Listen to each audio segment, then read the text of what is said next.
So doesn't that look clean? What's up, y'all? Y'all know who it is. Y'all know what it is. Your boy JP coming to y'all with another car audio one-on-one video. And today we are talking about how to connect your power wire to your amp. If this is your first time tuning in to the channel, please consider subscribing, because these are the type of things that we like to do here. Car audio tutorials, radio removals, anything car audio install related. That's what this channel is about. So without further ado, let's get started. Alright, as y'all can see, we kind of thugging it out in the garage today. I figured you wouldn't really mind as long as the information's good. There's two types of terminal styles that you'll see on these amps. Let's start with this one. This is a Pioneer amplifier. It's an old school amp, and it has the Spade terminals. And the Spade terminal style connector has like a little plate on the bottom, and then there's a screw at the top. And what you'll do is you'll take your Phillips screwdriver, you'll twist it, stick your wire under there, and then twist it down. Now, this is an old school amp. This is literally out of my graveyard. I just picked it out strictly for the video, so it's a little dirty. But this one right here is a Zapco amp. A lot more quality in this amplifier, and these actually have these set screw style terminals, to where they have the 4-gauge inputs right here, and you actually have to take a Allen wrench and twist it, and then this little piece kind of spirals up, and then you stick your wire in there, and then you kind of go the opposite direction and it goes back down. What you want to do with this style of amplifier, with the Spade terminal style amp, is you want to use a Spade terminal, and that's what this looks like. So you'll have one that comes with the red boot, one that comes with the black boot, and that is there so you can identify the difference between the positive and negative. But honestly, up under is literally the exact same connector. So what we would do in this case, there's a couple different ways that we can do this. We can take our cutters, strip our wire back just a little bit. I usually put a little twist on it like that. And then you want to put that in like so. And then you want to crimp it. Now we can crimp this a couple different ways.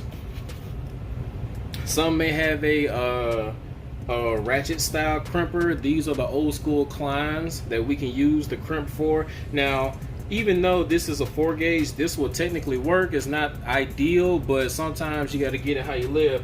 I have a hydraulic crimper that I got from Amazon. Is this boy right here, and it comes with all these different dies. And basically, you pull that back, put your wire in, and then you just kind of hydraulic crimp it. This little thing right here on the back comes up, and it gives you a good crimp. Honestly, I would just use that for 0-gauge only. With this, we're gonna go ahead and crimp it this way. So I'm gonna put it on the non-insulated, put the crimp right there in the middle, kind of use 2 hands, get that crimp down real good. You're gonna get kind of a flat crimp like that. It's still a good crimp because I can pull on it and not tug it off. And that's me using some force right there. I'm not even lying to you. So it's still a good crimp, but you're gonna have to probably crimp it a couple times to really get it good. So now that we've done that, we can take our boot, slide it over the top, and that's it right there. So that is your crimp on your ground wire. Now we can take this a step further, even though this is a good crimp, and we can actually solder. We can use some solder, and then we can heat up the backside of this, and we can just feed the solder into the front. There, just kind of use something to kind of prop it up. If you have a vise is probably going to be the best. And I have this little torch. I got this thing from Home Depot. They sell it at Harbor Freight, like $5. You pull this part down, and then there's your flame. So I'm just going to heat this part up. And I know it'll get hot, because once it gets really hot, I'll be able to put this solder in here, and they'll just start melting all the way in. So that's what I'll do right now.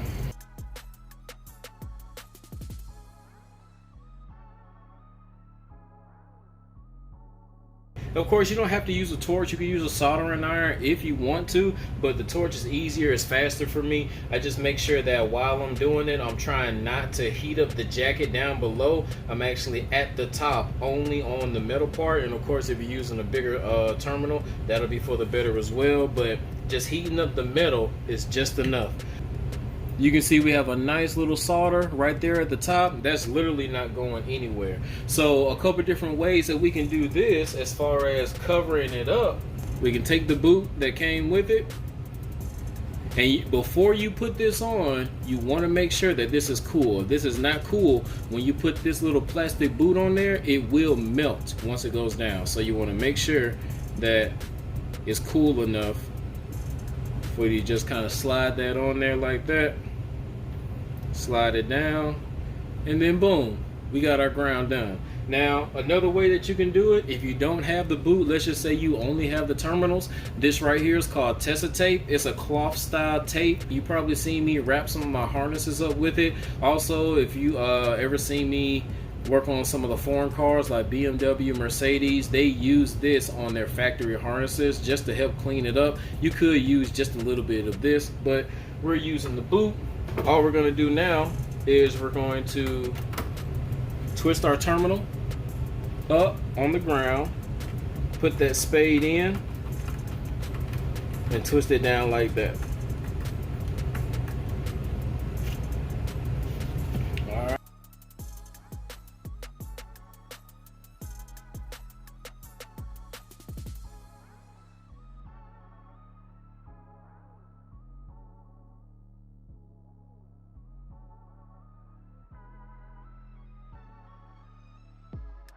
Now we have our power solder, we have our ground solder. Now let's get to that remote wire. The remote wire is actually pretty easy. I'm still going to use a Spade terminal, but this one I have a small 18 gauge little primary Spade terminal, and with this one we can literally just strip our wire back with the crimpers. I always like to put a little twist on it. If for whatever reason you have a Spade terminal that's too big, sometimes I like to put a little bend in it like that. Then put your Spade terminal on, and then we're going to use the insulated part of our crimpers, since this does have insulation on it, and then now you still have a good crimp. If I can be honest, there's no real need to solder this part. We're just going to put it right in. Speaker wires, we're going to do the exact same thing. We're just going to take our cutters, we're going to use the exact same Spade terminals.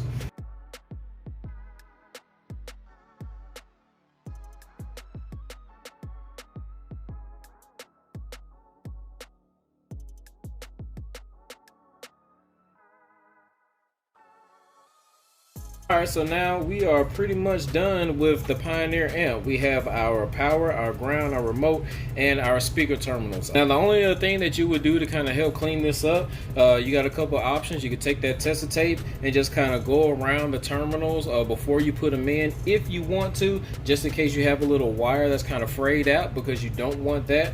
Or you can take some heat shrink, put it around the terminals before you actually put them on there, and then just kind of heat it up with a torch or a cigarette lighter, and then it'll clean that up a lot more. Here's the main thing I see when using the Spade terminal style amp. They'll take the speaker wire and they'll split it like that. Well, not the speaker wire, this is 4 gauge power wire. They'll do this with the power and the ground. They'll take it like this, and then they're trying to stick it in there and then twist it down. These Spade terminals, even though they have these little black blocks in between them to kind of help separate, you can still have some wire that's frayed out from this, and you don't want that power to touch that ground, because then you're gonna pop these fuses, mess something inside the amp, and it's just gonna be a bad day. The next thing that I don't want you guys to do, this really gets on my nerves. Some people, they'll take the 4 gauge power wire and they will cut this much wire off and just kind of trim it back. They'll cut this piece off, throw it in the trash, twist this up to try to get it to fit in that terminal. Again, not a good idea. just go ahead and get the Spade terminals and put them on. I do not want to see y'all doing this. I promise you. If you could spend your money on the amp, spend an extra $5, get the terminals, and you'll be good. So next, we're moving on to the Zapco amp, and the Zapco has the set screw style terminals.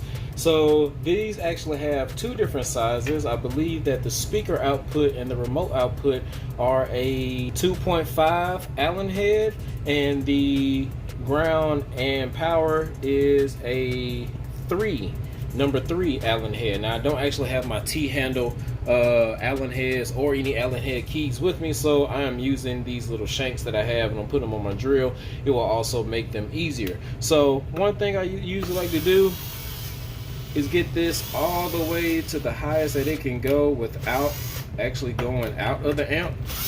I can probably just use this to twist this up enough. You don't need a whole lot for the remote and the power wire, so we're just going to twist this up just a little bit. Now, one thing about this amp, kind of a pro over the Spade style, is that you can just put bare wire into this if you wanted to.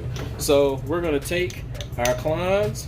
I'm going to strip back. One thing that I like to do, and don't do this with the power or at least with the fuse in, but I like to take the wire, and then what I'll do is I will put it up against the terminal kind of like that, and then kind of put my thumb right here, and then it lets me know how much wire I need to actually strip back in order for it to fit inside the amp. So I'm going to carefully put my finger right there, twist that, pop that off, give it just a small little twist how I like to do, and then now when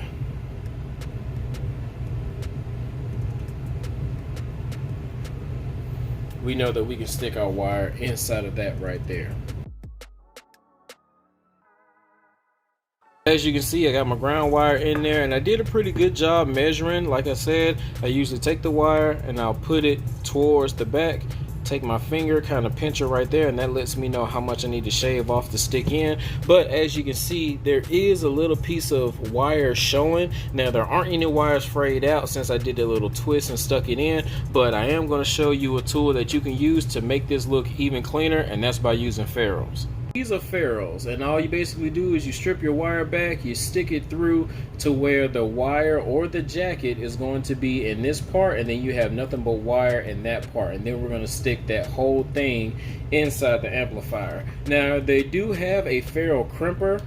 That's what this is, and I think this does 10 gauge to 22 or 24 gauge wire, so it's going to be able to take care of our smaller gauge ferrules, but it won't do anything for our larger gauge because we won't be able to actually stick this through there, which is no problem because I'm going to show you what's going to happen when we stick this inside our larger gauge terminal. But do you see that little indentation inside the wire?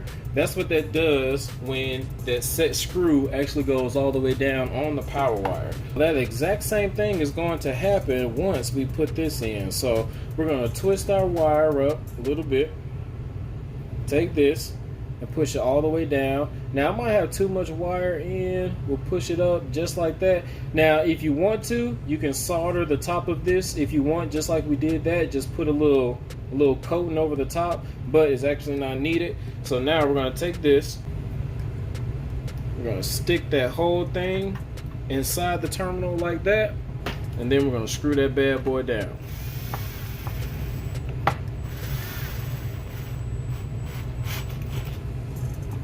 And that's going to make that solid connection, and it looks clean. We don't have any wires that's frayed out or anything. So we're going to go ahead and do that for our positive next.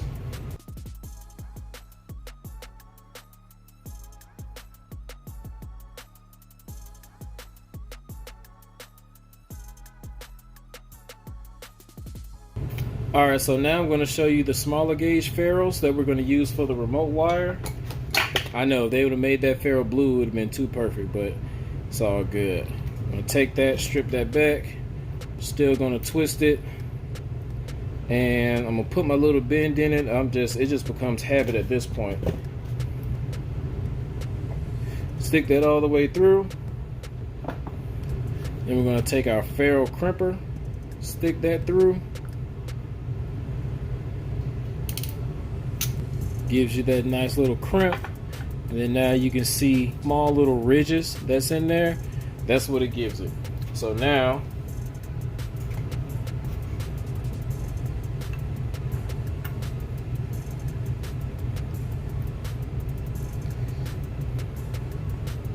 and I'm just tightening this down with my hand so y'all can see. We're going to do the same thing with the speaker wires using a larger gauge ferrule.